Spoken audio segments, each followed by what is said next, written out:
I want you to get together. Hello everyone. I've got a little random rumination for you guys right now. I have just listened to Tucker Carlson talk with Joe Rogan. Now, full disclosure, no pun intended, but I have not listened to the whole podcast. I've just listened to the 2-minute segment where he's talking about the existence of UFOs and aliens, and how he's saying these are not government, US government created objects. We have no control over them. They're way older than that, and these are spiritual phenomena. And he doesn't allude to exactly what that means, but he just simply says these are spiritual phenomena which have been documented in ancient religious texts for millennia.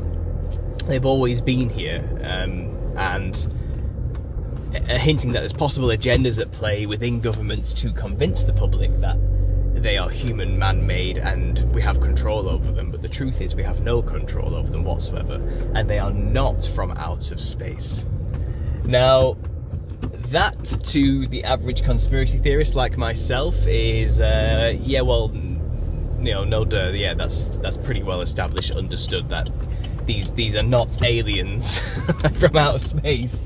They are, yes, I suppose you could say they are extraterrestrial in the sense that they are more than earthly, but that doesn't mean from outer space. That could also mean they're from another dimension, or let's say heaven, so angelic in some way, you know, and not all of them are good either, so they could even be, you know, demonic, but certainly not from space.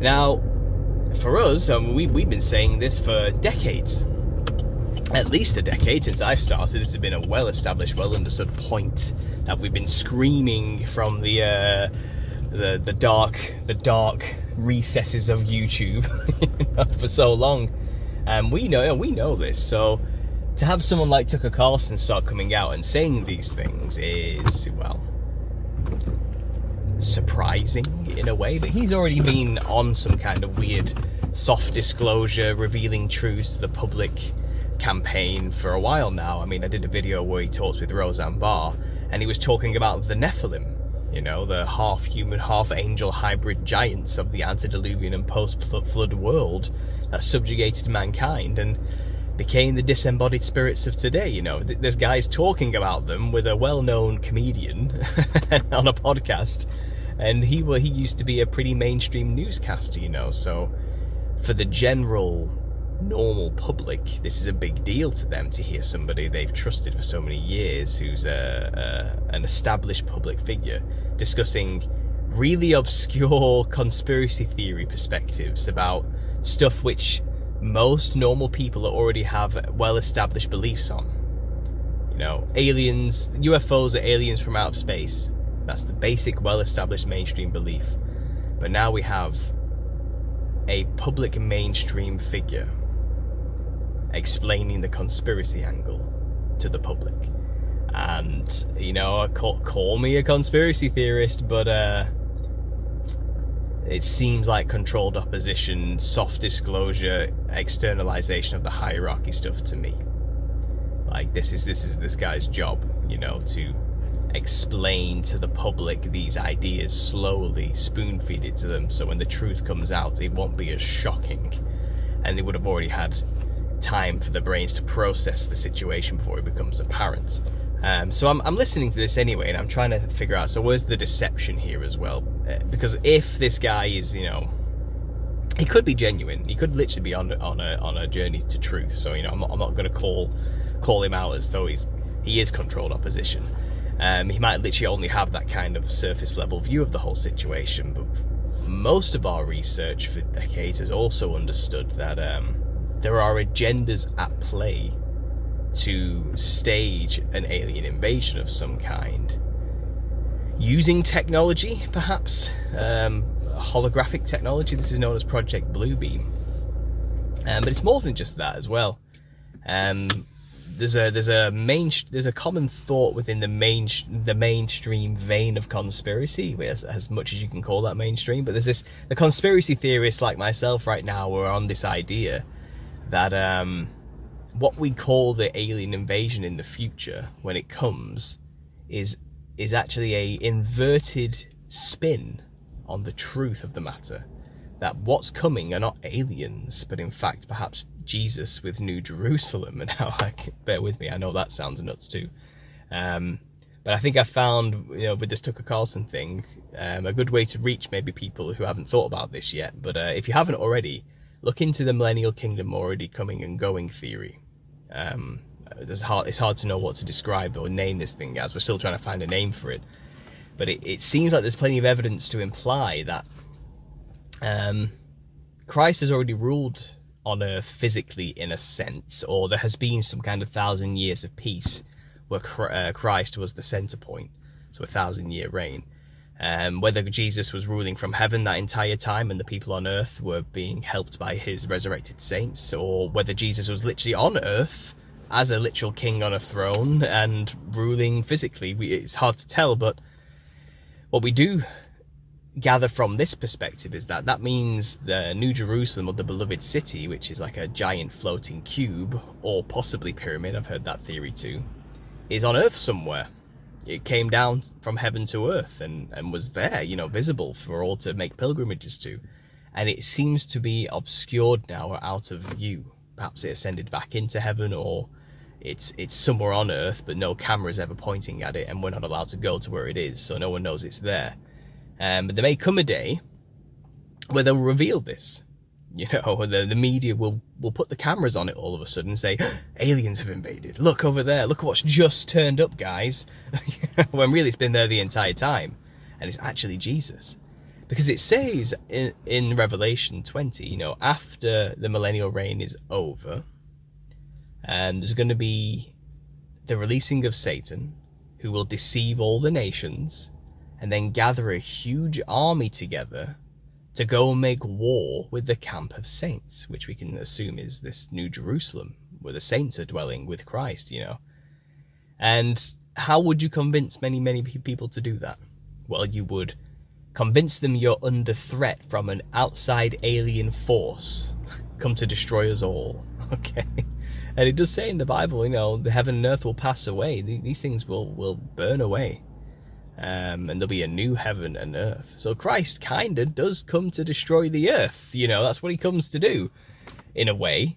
Obviously, all that we see is not what there is, and we will be resurrected with glorified bodies on a new heaven and earth. It's not the end, but for those who want to cling on to their power here in this earth, the old earth, they would do anything they can to try and keep hold of it. And if that means convince the public to fight against Jesus when he comes back for that final moment, in the hopes of maybe clinging to that power, then they would probably go along with it, And literally Satan, in his little season it's called, which we would be living in now if this theory is true, is at the helm of all this agenda.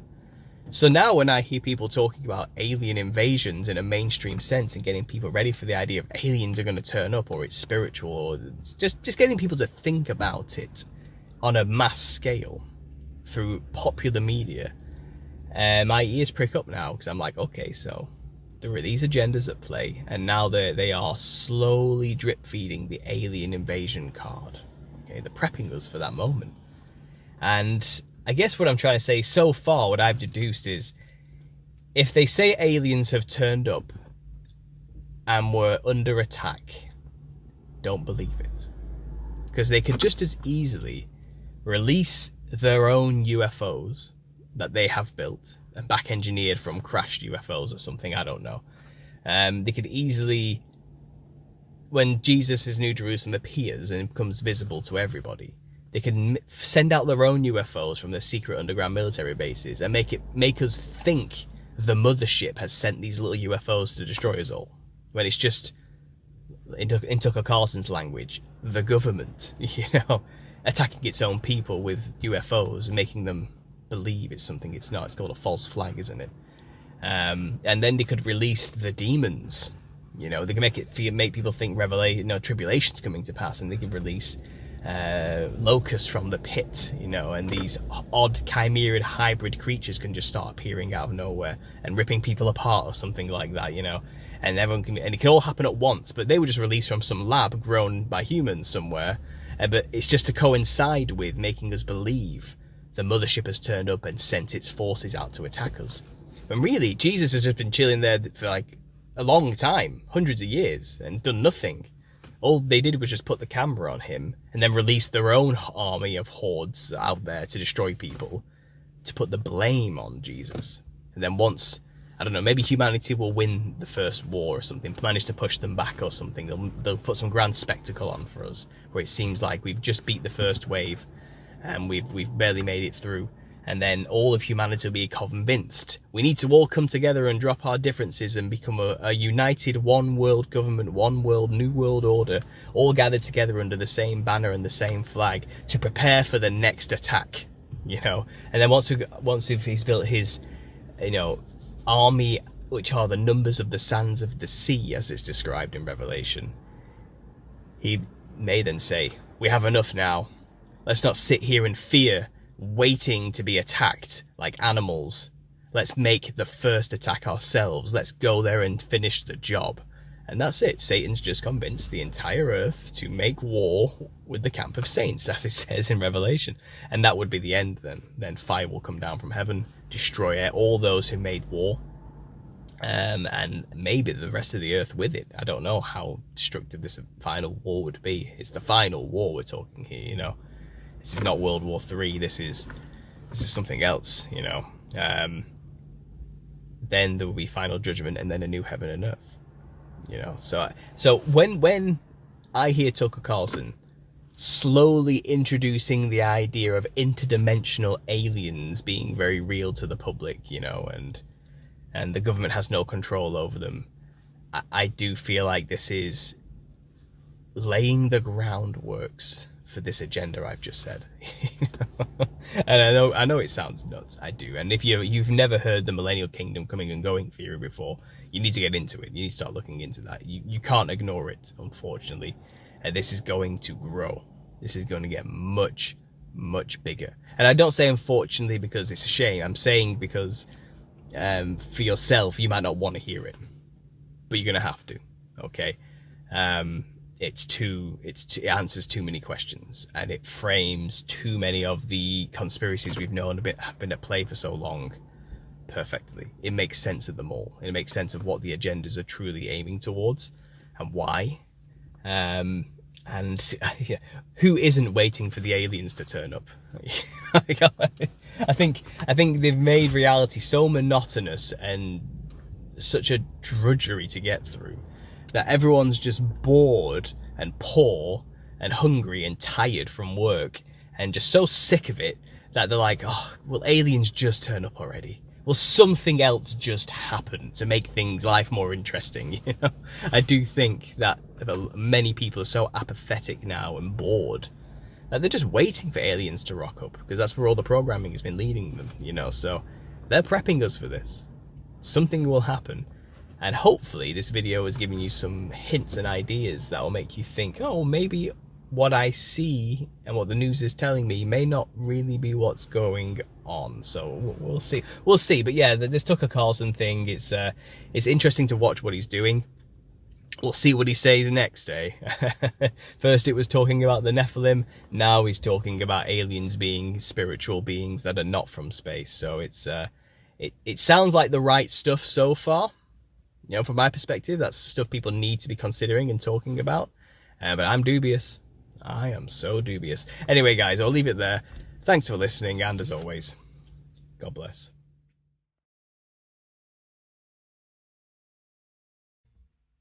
I want you to get together.